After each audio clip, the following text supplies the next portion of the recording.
거짓 예언자들의 특징은 귀에 듣기 좋은 소리만 해야 된다. 그죠? 비유 맞히고, 뭐 위로하고, 소망을 주고, 뭐 이렇게. 특별히 이제 뭐 기도 열심히 하면, 뭐 헌금 뭐 잘하면, 뭐 하면 응답하시고 도와주시고, 뭐 이제 그러는 거잖아요. 그럴 때 예레미야는 아니다. 그럼 왜 70년일까? 뭐 80년일 수도 있고 50년일 수도 있고 그런데 왜 바벨론의 70년의 포로 생활을 해야 돌아온다고 하실까? 물론 이게 물리적인 70년 그런 거는 아니죠, 그죠? 그 실제도 70년 만에 돌아온 게 아니고 돌아오는 건 한 50년 이렇게. 그러니까 1차, 2차, 3차 포로로 끌려가고 또 1차, 2차, 3차를 이제 귀환도 이렇게 하는데 그 전체 기간이 이제 70년이고 실제로는 한 두세대, 한 50년을 노예 생활을 한 것을 볼 수 있는데 그 왜 70년이냐? 바벨론의 악이 가득 차는 그런 기간이다. 두 번째는 이스라엘이 정말 율법으로 새롭게 변화되는 그런 시간이다. 그래서 그 기간을 줄 테니까 그 기간 동안에 돌아올 준비를 철저히 해라. 이게 이제 70년 네, 그런 기간 속에 들어가 있는 이 의미다 겁니다. 그런데 이제 예정 뭐 그죠, 문자대로 하면 70년, 그럼 70년 될 때까지 가만히 기다리고 있으면 된다라는 얘기냐? 아니라는 얘기가 되는 거잖아요. 그죠? 정해진 게 아니다. 우리가 어떻게 하느냐, 어떤 자세를 가지고 하느냐에 따라서 시간은 길어질 수도 있고 짧아질 수도 있다, 그런 얘기입니다. 울며 씨를 뿌려야 되는 거죠, 그죠? 그리고 그 울며 씨를 뿌린 것들이 거두어들이는 게 있어야 되는 것처럼 포로로 끌려가서 회개하고 또 돌이키는 일들, 근데 한 번 배웠다고 뭐 완전히 내게 되는 게 아니고 삶으로 드러나는 것도 아니잖아요, 그죠? 그러니까 70년 동안 배우고 익히고 그래서 그것이 그들의 삶으로 될 때까지의 기간을 이제 70년으로 했다, 이렇게 우리가 이해하면 되겠습니다. 그 예레미야 29장도 제가 그래서 쭉 여기 인용을 해놨으니까요. 이건 쭉 보시면 되고요. 그죠? 거기도 빨간 것이 파란 것이가 보이는지 모르겠는데 저는 이제 중요하다 이런 걸 빨간 것이 파란 것이라 했는데 15절에 보면 그러나 예언자들에게 속지 마십시오. 이렇게 이제 예레미야가 말을 하는 거죠. 거짓 예언자도 금방 돌아간다. 이렇게 하는 거예요. 속지 말아라. 이런 겁니다. 오랜 시간이 걸릴 거다. 예레미야 29장 11절 14절 말씀을 다시 보면 이스라엘이 다시금 약속의 땅으로 돌아가려면 너희 생각을 버려라. 너희 생각을 버려라. 거짓 예언자들의 말을 듣고 또 너희들이 생각하는 그런 어느 때 뭐 이런 것들 다 버려라. 때가 돼야, 그죠? 하나님의 때, 우리의 때가 만나져야 그 일이 되기 때문에 그렇다, 그런 겁니다. 또 29장에 보면 너희를 향한 내 생각이 뭔지 아냐, 이렇게 하나님의 생각을 드러내시잖아요, 그죠? 너희를 향한 나의 계획은 평화지 재앙이 아니야, 그런 겁니다. 지금 너희들은 재앙을 만나는 것 같지만 그러나 이 재앙은 평화를 다시 회복하기 위한 그런 기회의 시간, 그죠? 회개의 시간, 돌이키는 시간이다, 그렇게 말씀하시는 것이고, 결국 하나님은 좋은 것을 주시려는 계획을 창세 전부터 가지고 계시고, 그죠?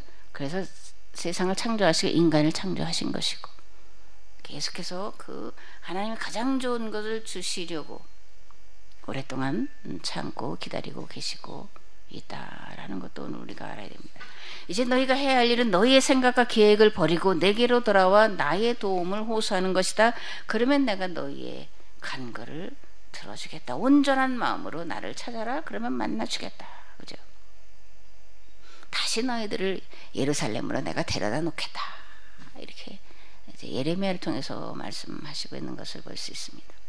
그 온전한 마음으로 하나님을 찾는다는 건 뭔 뜻이냐, 그런 거죠. 온전한 마음으로 하나님을 찾는다.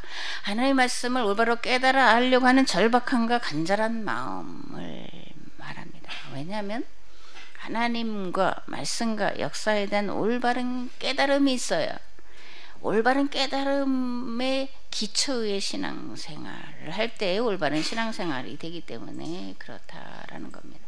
그래서 우리가 온전한 마음으로 하나님을 찾으려면 어떻게 돼야 되냐? 구속사 일변도의 신학에서 계약사 신학으로 되돌아가야 된다. 그죠?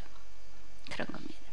그 헬라 철학 바탕 위에 든 기독교 신학이 전부 다 맞다라고 생각하는 것을 다 버리고 본래의 성경이 말하는 그런 기독교로 돌아가려고 하는 그 몸부림이 온전한 마음으로 하나님을 찾는 거다. 그런 겁니다.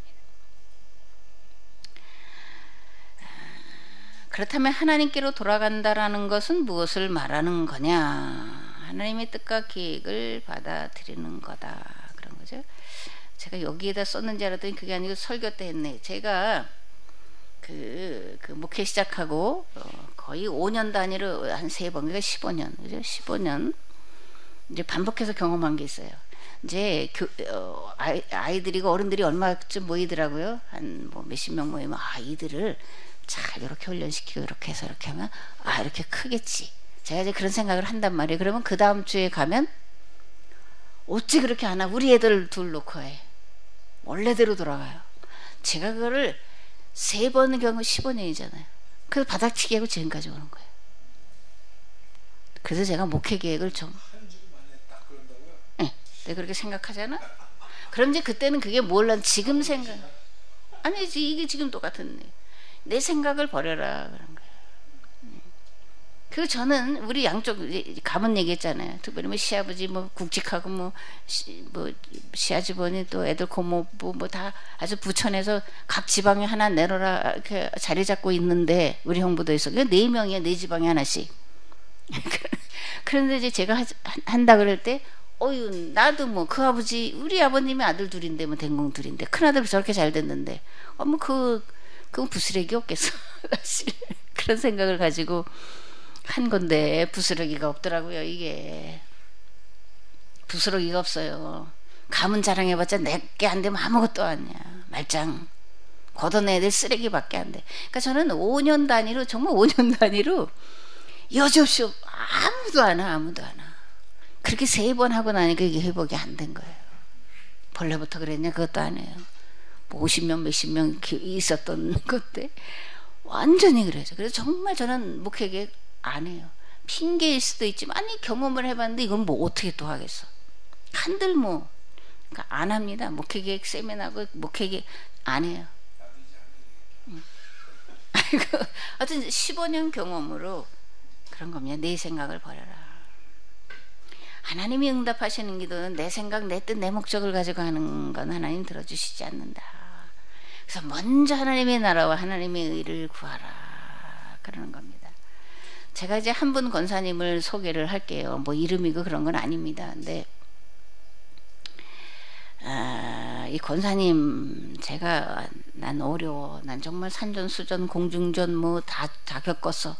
나처럼 어려운 겪기도 참 어려울 거야. 그런 생각을 사실 하고 살았어요. 근데 내가 이분 앞에 가면 오메기주고 나는 그런 말을 할 뭐가 안 되더라고. 나는 정말 적게 어려움을 겪은 거야. 저는 뭐는 없냐면 빚 지고는 안 살았어요. 빚 갚는 거 그런 것까지는 아니더라고. 근데 그게 어쩌면 가장 클 수도 있는 그런 거예요. 근데 빚진 자의 심정을 제가 얼마큼 느꼈냐면 한 달 느꼈어요. 한 달. 그제 집이 재건축되면서 이제 빌라를 새로 올렸는데 대출을 이제 3천만 원을 그 업자에게 더 줘야 이제 내 땅을 줬는데도 이제 그런 건데 그 3천만 원 그 이자 갚으려니까 애들 우유 하나 사 먹여도 이게 다 뭐 빚으로 되더라고요. 그러니까 이게 빚진 죄인이라는 거 좀 한 달을 느꼈어요. 한 달이 이게 뭐 어떻게 뭐 필 수 있고 그런 게 아니야. 정말 더 몰린다면 정말 죽음을 선택할 수도 있을 것 같은 그건 저 한 달 느꼈었는데 그 다음에 이제 이 빚져서 사는 거 안 해요. 또 빚도 안 지려고 하는 생각이 없으면 저는 안 쓰니까 안 먹고 안 쓰고 안 사고 뭐 이렇게 하는 거니까 이제 그런데 이 권사님 얘기를 들으면 이건 도대체 나는 너무라는 건 또 아니지만 어쨌든 어렵다고 말해서는 안 되겠다. 근데 그걸 말씀드리려고 하는 게 아니라 그 어려운 상황 속에 있는데 이분이 어떤 자세로 기도하냐 무엇을 놓고 기도하느냐를 말씀드리려고 하는 거예요. 이건 자기 앞에 닥쳐 있는, 그리고 오랫동안 해결되지 않은 이런 문제들이 있는데 뭘 기도할까? 뭘 기도할 것 같아요? 본인의 기도 제목을 가지고 안 하니까 제가 소개를 하겠죠, 그죠? 계약 공동체가 바로 서기를 위해서 기도한다. 저는 사실 그 얘기를 듣고 정말 이렇게 속으로 정말 울었어요. 이게 지금 그럴 일인가? 자기 앞에 닥친 문제를 놓고 울고불고해도 부족한 건데 계약 공동체가 잘 되기를, 이것 때문에 마음 아파서 기도하신다. 그런 겁니다. 또 요즘에 이제 희년 함께와 함께하는 이거 포럼이 정말 하나님 뜻대로 잘 이루어지기를, 누워서도 하고 또 교회 가서도 하고. 하나님은 이런 분의 기도, 이런 기도를 들으시는 거예요. 그게 먼저 하나님의 나라와 하나님의 의를 구하라는 겁니다. 그러면 네가 먹고 마시고 안 해도, 네 문제 놓고 기도 안 해도 다 아시는 하나님이 가장 큰 것, 가장 중요한 것이 해결되도록 쓰시는 그 기도에 응답하신 하나님. 그러면 자신의 문제 기도 안 한다고 하나님 모르시냐? 아시는 거잖아요. 그러니까 여러분들도 다 각자의 기도 하지 말라는 얘기는 아니에요. 그러나 더 중심을 이 계약 공동체 운동이 바로 서기를, 그리고 이제 포럼이 한 달에 한 번씩 10번 이렇게 되는 것 같은데 이것이 잘 될 수 있도록. 우리 문 목사님 굉장히 긍정적이고 소망적으로 그러는데 저는 성격상 비관적인 부분이 많아서 염려가 많은데, 좋은 기회가 된 건데 이게 정말 좋은 기회로 될 수 있도록. 그리고 마귀 책동이 없을 거다 그런 건 아니라는 거죠. 그걸 우리가 막아낼 수 있는 기도를 우리가 함께 드려야 되지 않을까, 드려 주시라, 그런 부탁의 말씀을 드립니다. 그러면 이제 하나님이 보실 때 유다와 바벨론 누가 더 악할까요?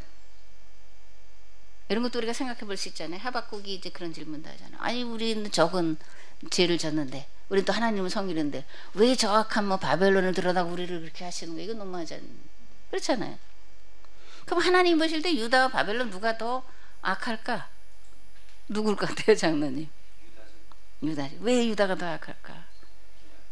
그렇죠. 하나님이 유다와 계약을 맺으시고 그런 악이 자리 잡지 못하도록 하라는 거였는데, 악이 자라나도록 강성하도록 한 거는 유다의 악이 그만큼 더 크다라는 거잖아요. 계약법을 버리고 성전신학, 제사신학, 바알을, 나의 하나님으로 바알을, 성전에 가서 하나님의 이름을 부르는데 속의 내용은 바알을 찾고 있으니까 유다의 악이 더 악하다.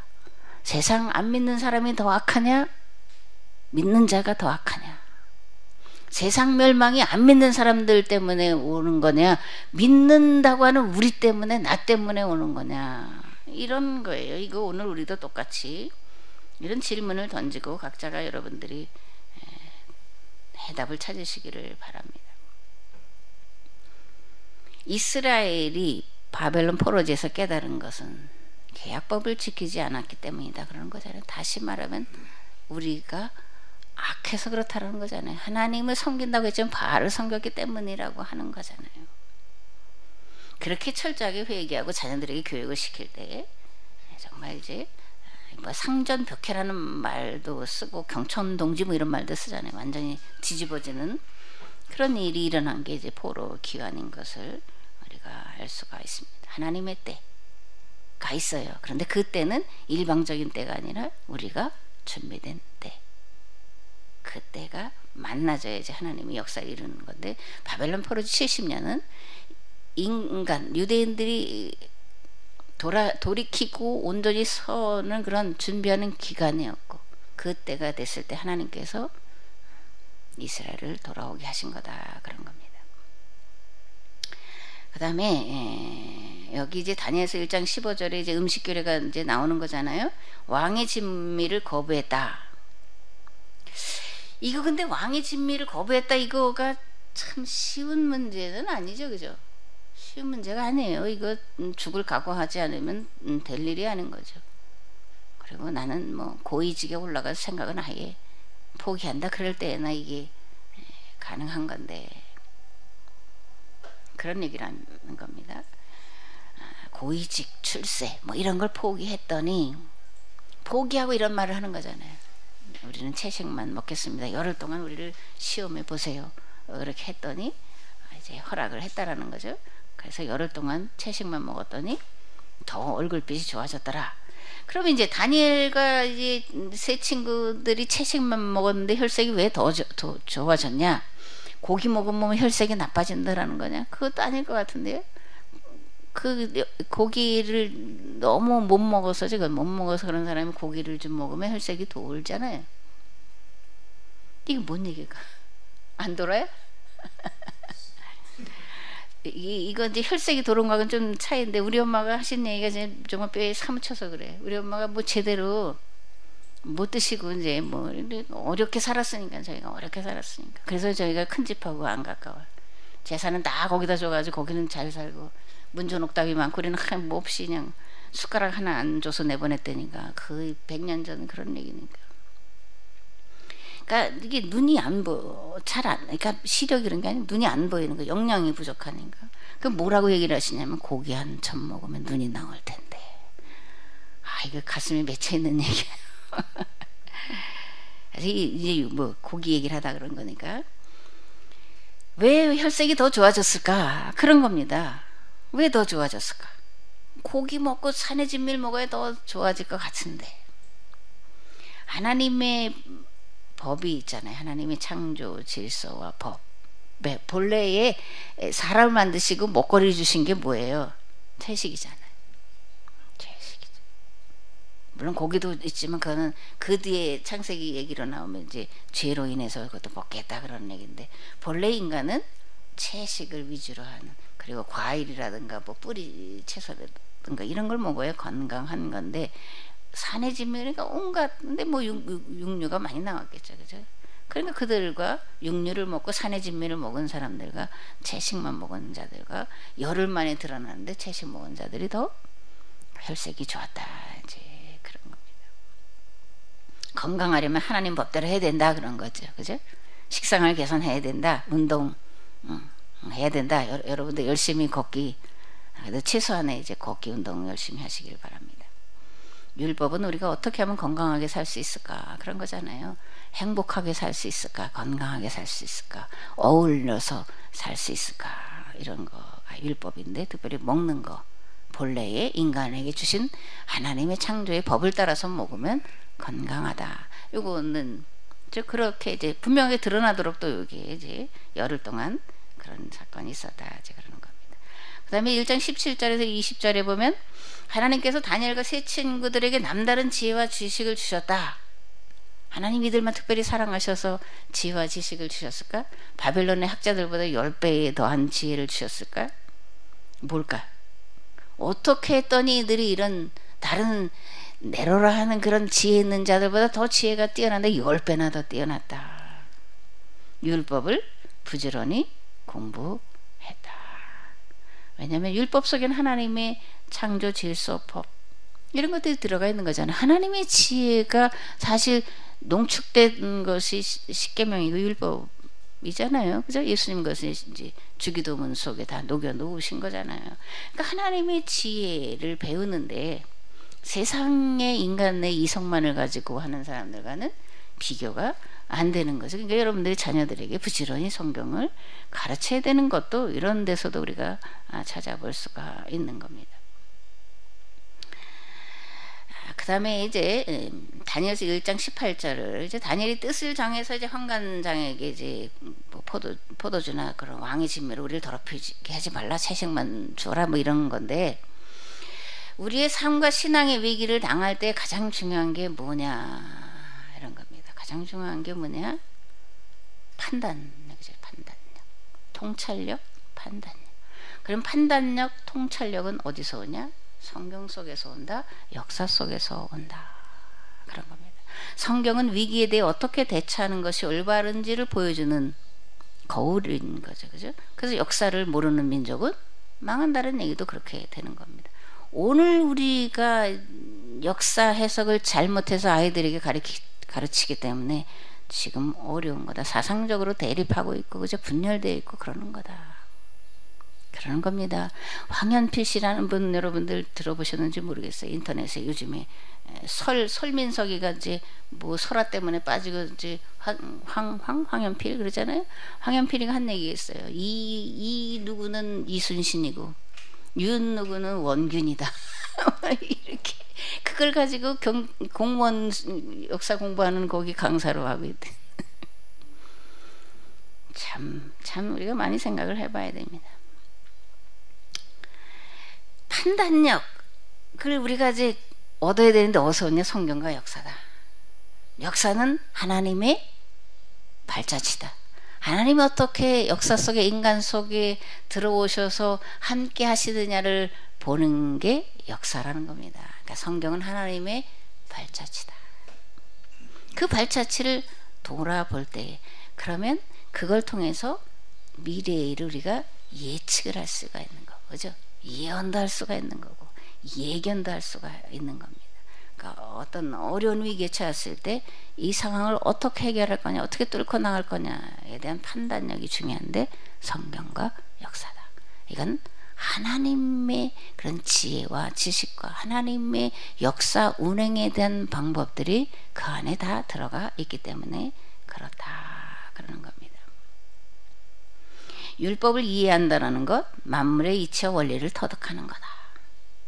그러니까 만물의 이치와 원리를 터득하는데 세상에 더군다나 이것은 사람에게서 온 게 아니라 또 자연 만물들을 보면서 깨달은 자연 철학에서 온 것이 아니라 하나님께로부터 온 거기 때문에 모세가 율법을 만든 이건 사람에게서부터 온 게 아니고 만물에게서부터 온 게 아니고 하나님께로부터 왔기 때문에 율법을 부지런히 배우면 그 지혜를 감당할 누구도 없다.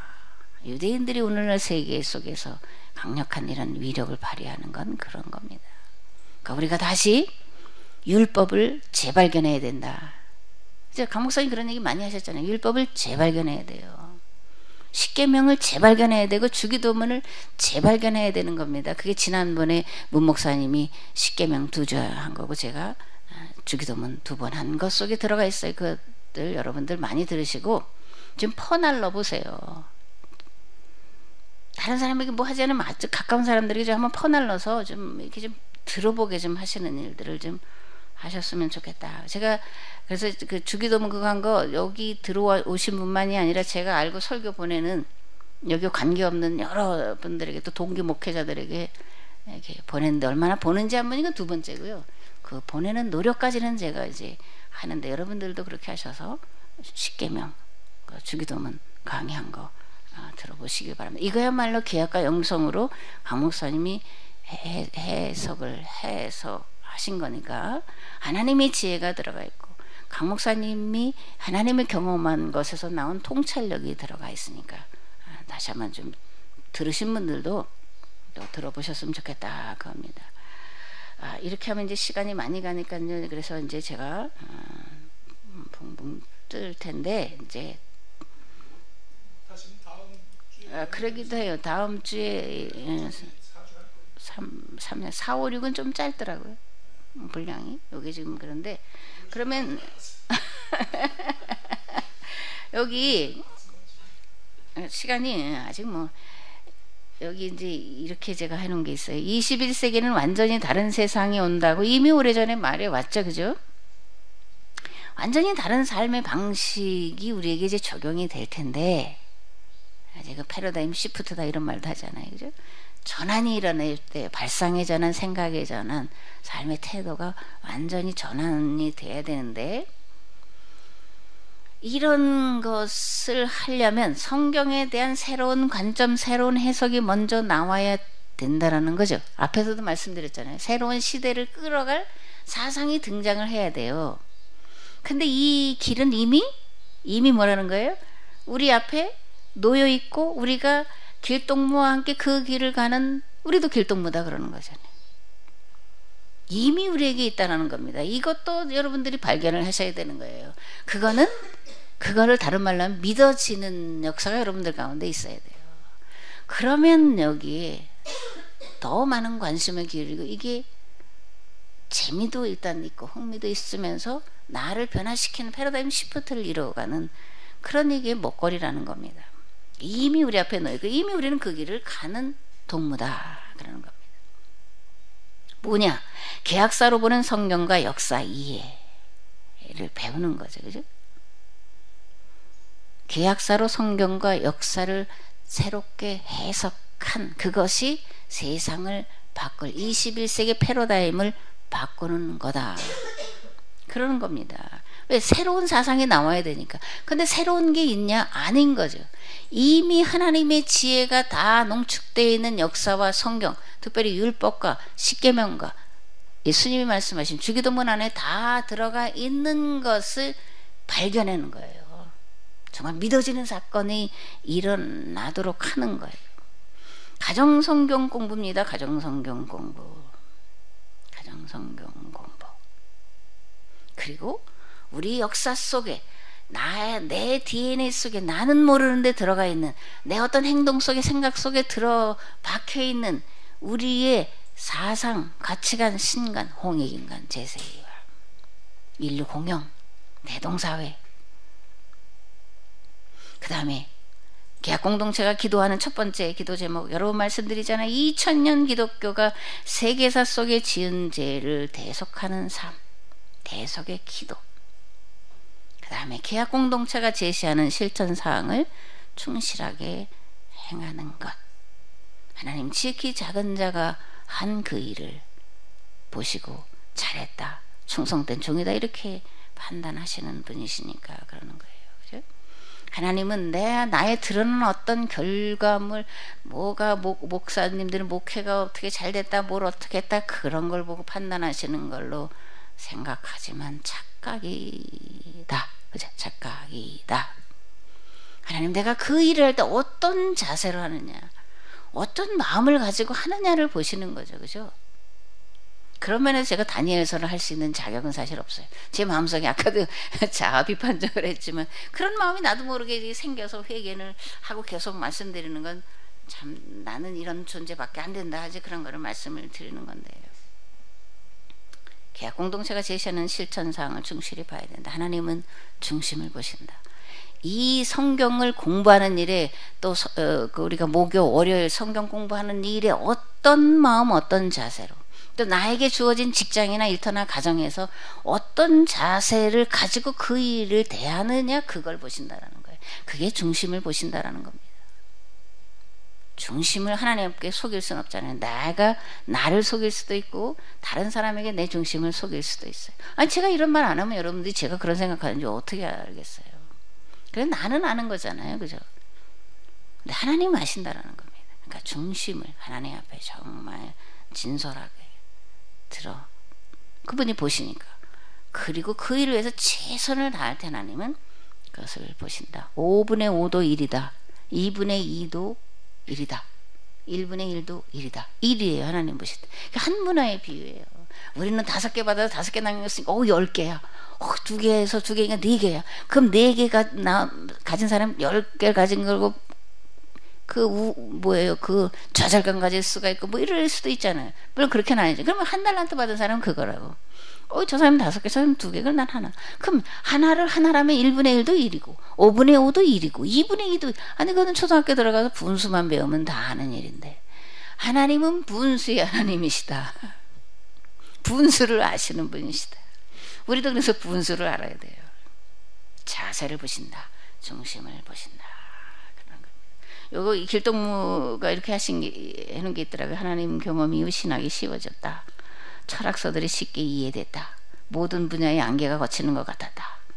이런 걸 통해서 하나님이 지혜의 근본이시라는 걸 실감했다. 이렇게 이제 설교 중에 얘기를 하시던데요. 하나님은 아는 것이 왜 율법이고 그게 지혜냐. 그 속에 하나님의 원리, 이치가 다 들어있기 때문에 그러는 거다라는 얘기인 거잖아요. 그래서 우리가 율법을 공부해야 돼. 원리. 하나님은 어떻게 세상을 창조하셨고 어떻게 운행하시는지. 그래서 나는 어떻게 그 율법에, 하나님의 말씀의 계획의 뜻에 따라서 순종할 것인지를 알기 위해서 율법을 부지런히, 성경 공부 모임에 열심히 참석하셔서 열심히, 자녀들과도 열심히 하시라, 그런 얘기입니다. 다니엘서 2장, 오늘은 2장까지가 가능할 것 같은데요. 다니엘서 2장, 그죠? 느부갓네살의 꿈이 나오고 다니엘의 기도가 나오고 다니엘의 꿈 해석이 이제 나옵니다. 쭉 이거 본문은 보시라고 한 거고 쭉 보시고요. 그럼 이제 많이 넘어가죠. 네. 느부갓네살이 꿈을 꾸고 마음이 매우 심란해서 잠을 이룰 수가 없었다. 그런 거죠, 내용에.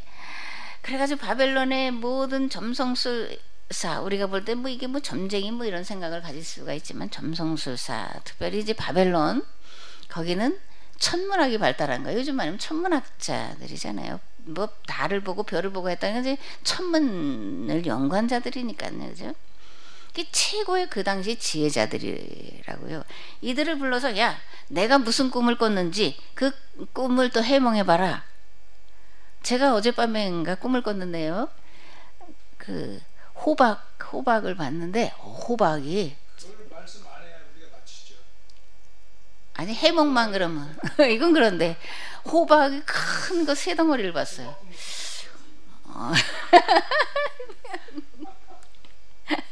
어쨌든 그지?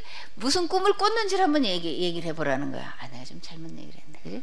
무슨 꿈을 꿨는지, 그리고 그 꿈 내용이 뭔지를 이제 해석해봐라. 그러니까 이게 할 수가 있겠냐고. 못한다 그러니까 다 죽여라. 이렇게 되는 거잖아요. 그러니까 다니엘이 그걸 듣는 거죠. 이 바벨론의 모든 지혜자들이 다 죽게 돼서. 그러면 유대인은 안 들어가 있냐? 아닌 거잖아요. 그러니까 이제 이 문제를 가지고 기도를 다니엘이 하는 거죠. 그죠? 다른 사람들이 죽어야 되는 상황이잖아요. 그죠? 그들을 살리기 위한 것도 안에 들어가 있는 거라고. 다니엘이 이게 그 바벨론 상황 속에서 어떻게 그런 것도 들어가요. 그건 오랜 동안 기도하고 생각한 것이고, 요 상황 속에서 지금 바벨론의 모든 지혜자들이 다 죽게 됐는데 애매하게 이건 물어볼 일도 아닌데, 근데 그 문제를 가지고 다니엘이 기도했더니 하나님께서 알려주셨다. 이제 이런 얘기가 되는 거죠. 그럼 다니엘은 왜 꿈을 해석한다고 했을까? 금방 말씀드린 대로 바벨론의 모든 지혜자가 죽게 됐다고 하는 이 상황 속 이걸 어떻게 이들을 살려낼 건가를 고민했죠. 그리고 당시 주변 정세를 꿰뚫고 있었고, 그리고 장차 될 일을 미리 내다보고 있었기 때문에 그렇다. 그리고 성경을 해석하는 그 기초가 인과율이다. 그런 거잖아요. 원인이 있어야 결과가 있는 이제 그런 것을 다니엘이 하나님의 말씀으로 율법을 배우면서 이제 터득된 거죠. 하나님이 터득시키신 거죠. 이제 깨달아 알게 하신, 믿어지게 하셨다. 내가 믿는 것보다 내가 믿는 게 더 믿음이 좋은 걸로 생각했는데 믿어지는 게 그런 거예요. 제가 몇 번 얘기했잖아요. 그 강 목사님이 계약 공동체 왜 기도문의 첫 번째 2000년 이게 뭔 얘기인가? 사실 뭔 얘기인지 그래 2000년 동안 기독교가 잘못해 왔으니까 그걸 회개하라는가 보다라고 이제 생각을 하고 그렇게 했었는데, 그 속에 이거는 교회가 해야 돼. 계약 공동체가 해야 될 일. 어떻게 세상을 살릴 거냐? 그걸 하려면 계약 공동체가 지나온 2000년의 기독교 역사, 세계사를 대속을 해야 된다.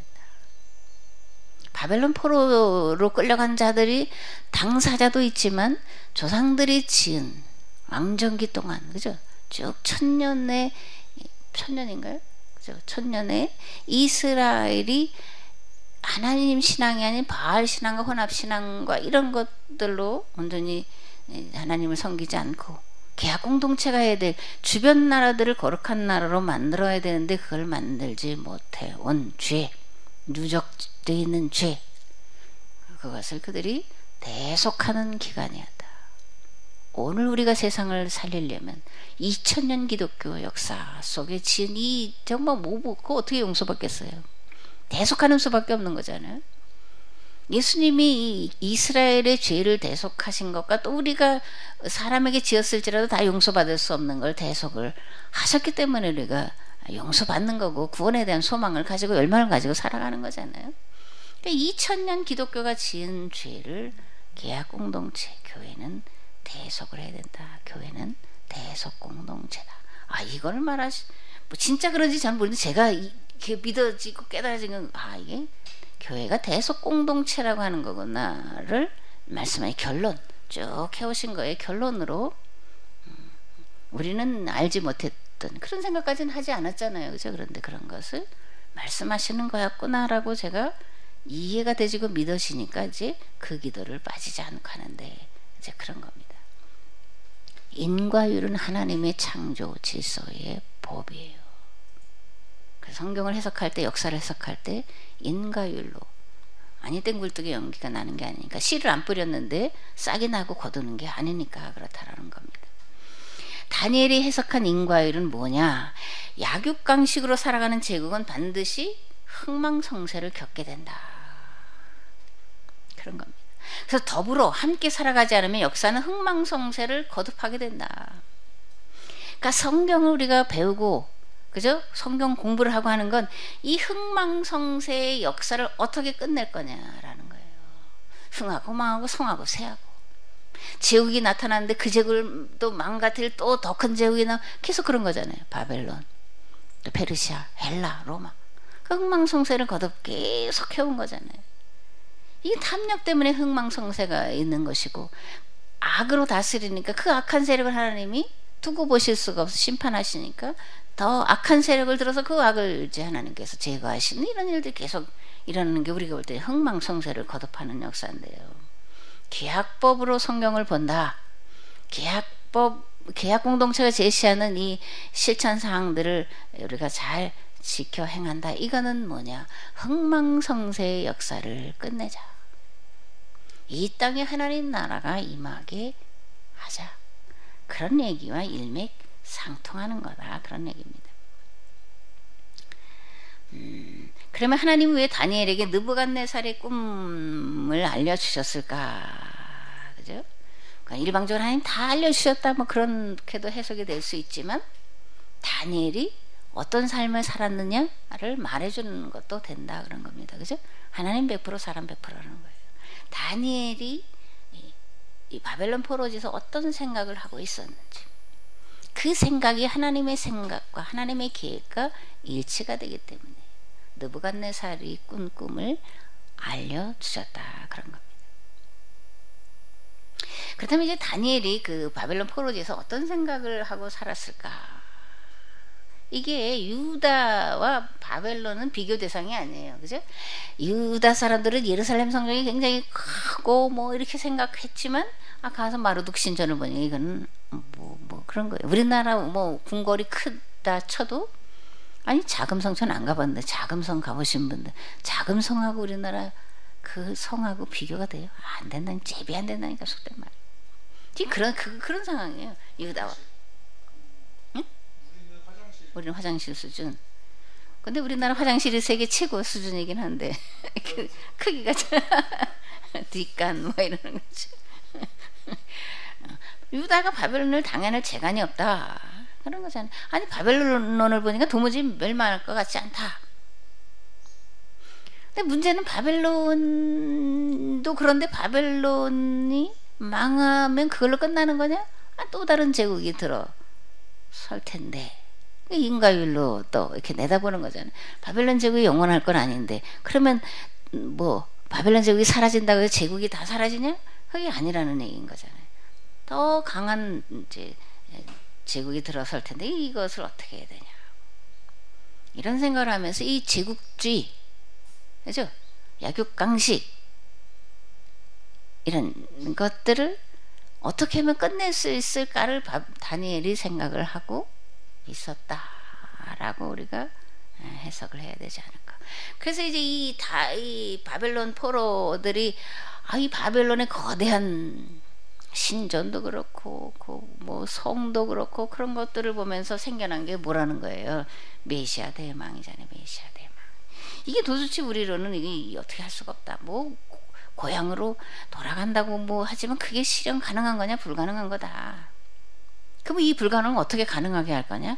메시아가 오시면 이렇게 되는 거잖아요. 메시아가 오시면. 그래서 예수님 당시에 많은 사람들이 뭐라 그래요? 예수님을 다윗의 자손 예수 이렇게 부르는 겁니다. 이제 우리나라 예를 들었는데 이 독립선언서를 기초한 사람이 최남선이잖아요. 최남선이가 변절했죠. 또 동학교주 최린도 이제 33인에 들어가 있는데 이 최린도 변절을 해. 또 이강수, 모윤숙 이런 사람들 있잖아요. 이 사람들도 다 변절을 해. 왜 변절을 했냐? 일본을 보니까 안 망할 것 같아. 일본이 영원하라 이렇게 되는 거예요. 그럼 어떻게? 일본이 영원하면 어떻게? 그 영원한 체제에 들어가야 되는 거 아니에요? 그러니까 변절을 하는 거라. 이게 지금 이게 일본보다 사실 바벨론 제국이 훨씬 더 유다 사람들이 볼 때 더 강하고 더 악랄하고 뭐 그런 거였잖아요. 다니엘이 이제 이런 거대한 바벨론 제국을 보면서 어떻게 신앙을 유지할 거냐? 하나님이 정말 계시다면, 이건 하박국만의 질문은 아닌 거잖아요. 하나님이 계시다면, 그죠? 하나님이 우리를 이렇게 내버려 두실 수가 있냐? 언제까지일 거냐? 뭐 이런 생각들을 하지 않았겠냐, 그죠? 그리고 또 어떻게 하면 이 바벨론을 무너뜨려서 이 많은 나라들을 괴롭히는 이런 제국을 사라지게 할까, 이런 고민들을 하고 있었기 때문에 하나님께서 다니엘에게 그 꿈을 알려주셨다, 그런 겁니다. 이건 이제 요셉의 꿈과 이렇게 쭉, 그죠? 많은 부분이 합쳐지죠. 그리고 창세기를 통해서 많이 들으셨으니까 요거를 지나가고. 그렇다면 다니엘의 현실 인식은 어떠했냐? 다니엘은 제국은 당분간 이어질 거다. 뭐 바벨론이 망하면 그 다음에 또 뭐 실제로 그랬잖아요. 바벨론, 메대, 파사 이게 쭉 이어졌잖아요. 그 다음에 이제 헬라로 쭉 이어지는, 물론 헬라 제국이라는 이름이 등장할 그럴 것까지 다니엘이 아는 건 아니죠, 그죠? 근데 더 강한, 보니까 역사를 보니까 그런 거 이제 생각을 하고 있었다라는 거죠. 그러면 이 제국을 어떻게 무너뜨릴 거냐? 날아온 돌멩이가 박살낼 거다. 날아온 돌멩이.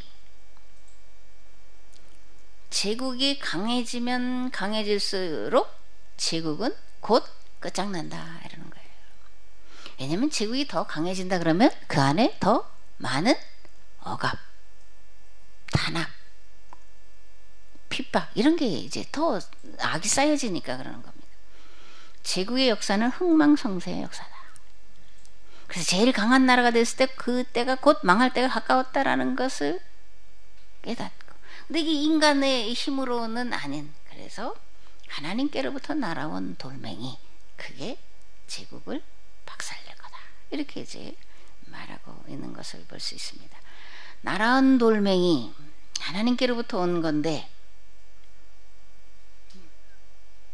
그 오늘의 날아온 돌멩이 또 있어야 되잖아요, 그죠? 이 20세기까지 온 이런, 또 지금 우리가 당면하는 이게 태풍이 뭐 우리가 겪은 가장 강력한 태풍이라잖아요, 그죠? 근데 정말 제가 댓글을 보는데 댓글 다는 사람들 수준 참 나쁘더구만. 뭐 이렇게 왜 초등학교 그 뭐 멀쩡한데, 서울 이런데 멀쩡한데 학교를 하루 쉬게 했냐, 뭐 너무 뭐 어쩌냐, 뭐 멀쩡히 잘 지나갔는데 무슨, 아니 그 포항이나 울산이나 저 한번 가보라니까, 제주도 한번 가보고 10배의 위기를 대처하면 그만큼의 피해는 적어 들어가는 거예요. 그게 10분의 1이라고 그랬잖아요. 위기도 10분의 1로 10배로 강화시키면 그 위기는 10배로 줄어드는 거예요.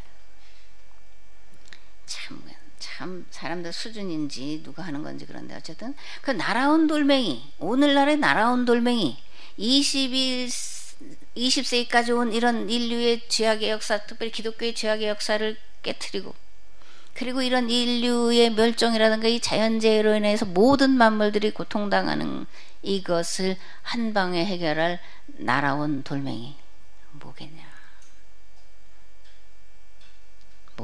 그죠?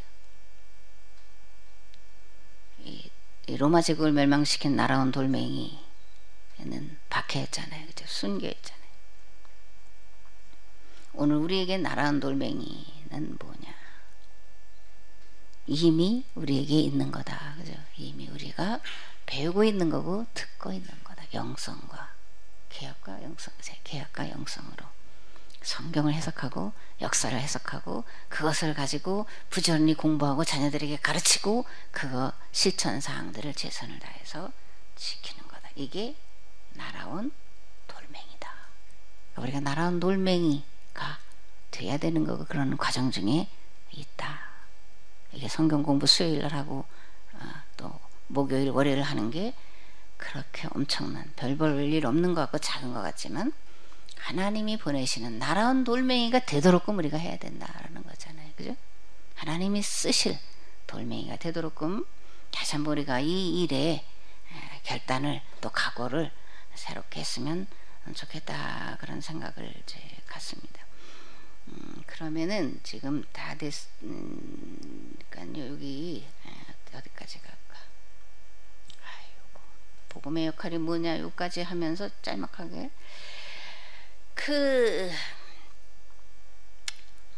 이제 교황 얘기를 하시더라고요. 인류 역사의 가장 비극적인 존재, 비극적인 단어. 계약법에 대한 무지, 역사에 대한 무지, 성경에 대한 무지에서 생겨난 거다. 네, 그런 건데, 그죠? 그것 때문에 이제 중세가 교회가 이제 제국이 되잖아요, 그죠? 기독교 왕국 이게 되잖아요. 근데 이 기독교 왕국이라고 하는 유럽이 한 전쟁 중에 최근래에 있었던 그 영국과 청나라 정제 무슨 전쟁이에요, 이게? 아편 전쟁이잖아요, 아편. 영국이 중국에다 아편을 팔아먹었잖아요. 그 아편 중독자가 뭐 말도 지는 거예요. 근데 요즘 어떤 일이 일어나냐면 여러분들 인터넷에서 보셨는지 모르겠어요. 그 미국의 필라델피아에 이 마약 중독자들이 몰려들어요. 거기는 가난한 자들만이 아니에요. 흑인만이에요. 흑인, 백인, 부잣집, 뭐 거부 자식들이 몰려드는데 볼 수가 없어요. 좀비 뭐 그런 거 보시잖아요.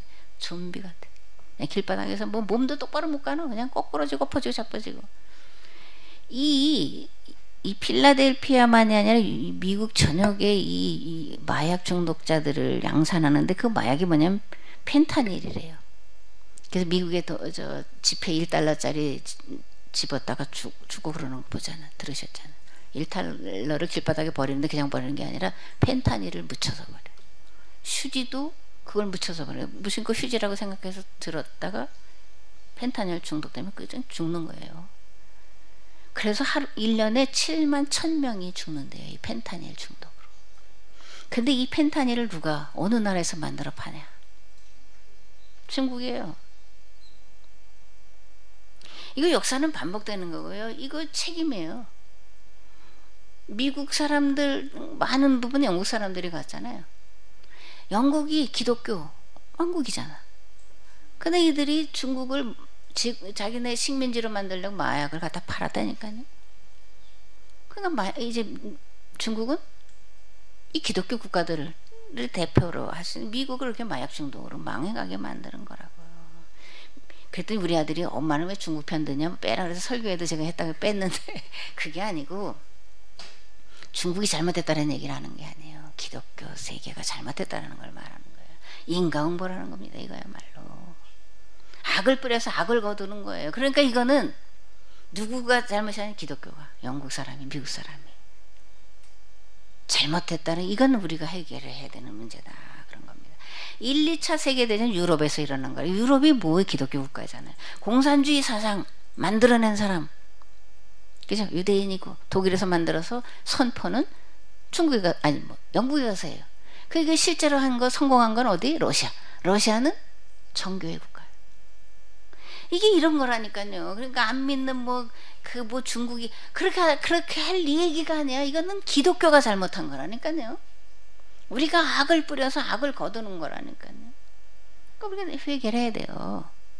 그리고 그들이 그리스도 안에 들어오도록끔 해야 되는 문제지. 이거 잘못해서 뭐 민족주의냐 이런 거가 이건 안 되는 거예요. 그리스도 안에서 우리는 오해자라 오통제라 그런 거잖아요. 불법을 행하면 안 되는 것이고 불법을 행한 것의 대가는 반드시 내가 그 쓴 열매를 거둔다.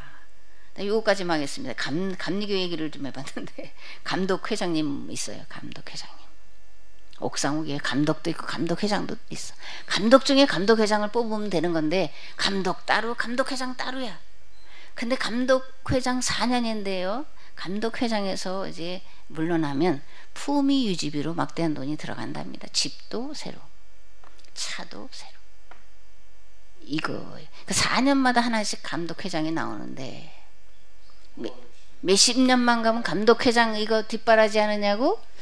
응? 그나마 목회하면서 미자리 교회 그것도 또 몇 년에 한 번씩 80만 원씩 내고 뭐 하면서 그 연금 내고 있는데 다 이거 감독회장은요 교황하고 같은 얘기야. 그 짓 하고 싶은 거지.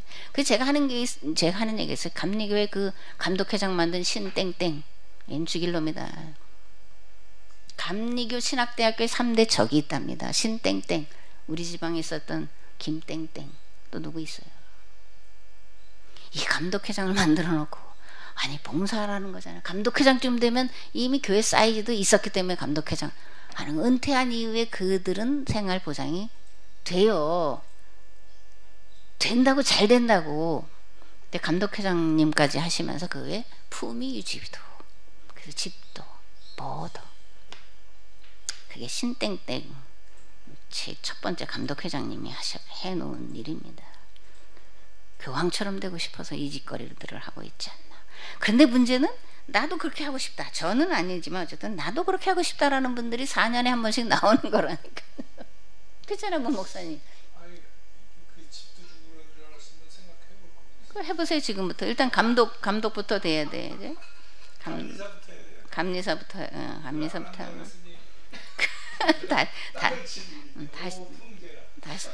다시 한다 그러죠.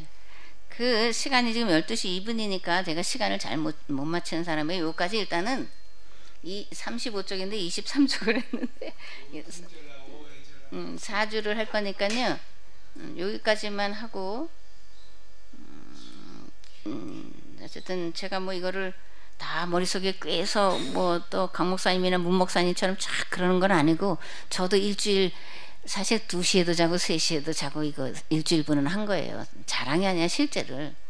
그래서 제가 정리가 된 건 아니라 왔다 갔다 하는데 그런 거 이해해 주시고 그래서 자료를 이제 보내드렸으니까 너무 급하게 어제 늦게 그때 겨우 마무리해서 보낸 거라 그런 건데 다음 주 거 이번 주 거하고 이거는 미리 조금 해서 보내드릴 텐데 추석 연휴라 마음도 들뜨고 그러시지만 그건 그거대로 열심히 하시고 이건 이거대로 열심히 하셔서 제가 왔다 갔다 하더라도 여러분들이 잘 정리를 하셨으면 좋겠습니다. 네, 오늘은 여기까지 하겠습니다.